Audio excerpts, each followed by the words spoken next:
এই যে ডাব খাবো আমরা শীতের সময়, এখন আমরা ডাব খাবো। আব্বুর হলো স্বাদের গাছের ডাব, স্বাদের যত্নের ডাব। এই যে ছোট হয় না, আমাদের ডাব তো অনেক বড় হয়। এটা মানে কচি ডাব এগুলো। এই যে এই ডাবের পানি শেষ করা যাবে না, অনেক বড়। হ্যাঁ কিন্তু আব্বু আঁশটা ভালো লাগে, সাদা সাদা মোটা মোটা আঁশ হয়, ওটা ভালো লাগে। এই যে ভাইয়া হলো, সাবধানে সাবধানে, ডাব কাটা হচ্ছে। শীতের দিন আমরা ডাব খাবো।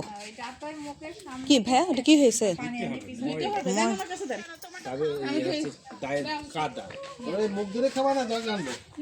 মুখ ধরে খাবো না, না মুখ ধরে ভালো লাগে ভাইয়া,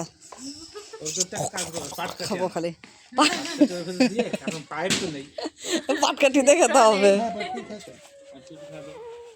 আব্বুর হলো স্বাদের ডাব গাছের ডাব, লাল লাল ডাব। এই ঢাকাতে এই ডাবের মূল্য একটা দামই ভাইয়া 150 টাকা করে নেয়। এত মন চাইলেও খাই না। দুই-তিন মাস আগে ডাবের দাম অনেক ছিল, এখন পর্যাপ্ত পরিমাণ ডাব ধরছে, এই জন্য এখন দাম একটু কম। এখন যে ডাবগুলো 150 টাকা বিক্রি হচ্ছে, এখন সেই ডাবগুলো 80 টাকা। না ভাইয়া এটা ভুল। মিরপুরে আমরা কিছুদিন আগে ডাব জিজ্ঞেস করছি, ঢাকাতে ওই একই দাম। হ্যাঁ হ্যাঁ ঢাকাতে ঠিকই বলেছেন, মন চাইলেও জানেন না, এই মানে মন চাইছে মনে করে ডাব খাবো, ডাবের দাম জিজ্ঞেস করে বলে কি খাবো না, থাক চলে যাই। তুমি সিমিয়াপুর জায়গা গেছলা? হ্যাঁ হ্যাঁ শিরো দেখছলো? মানে কে কে শিরো শিরো শিরো কে? সরি সরি সরি আবার ঘুরে এসে সোনপি। হ্যাঁ সোনপি। এই যে ভাইয়া হলো প্রথম টেস্ট করে দেখলো, ভাইয়া কেমন? তাই সেঞ্চুরি করেছেন তাই? কেমন মিষ্টি? মিষ্টি না পানসা? মিষ্টি না? এবার ডাবে শেষ করা যায় না। সাবধানে সাবধানে পড়ে যাবা কিন্তু।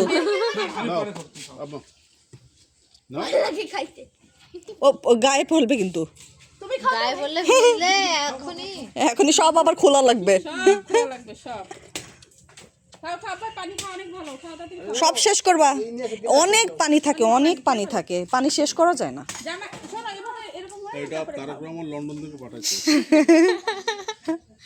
খান আপনার জন্য পাঠাইছে, আজকে তো আসার কথা, আসলো কিনা জানি না। ও আসছে, তাহলে ডাব দিয়ে আসেন, ওর তো হলো ডাব প্রয়োজন এখন।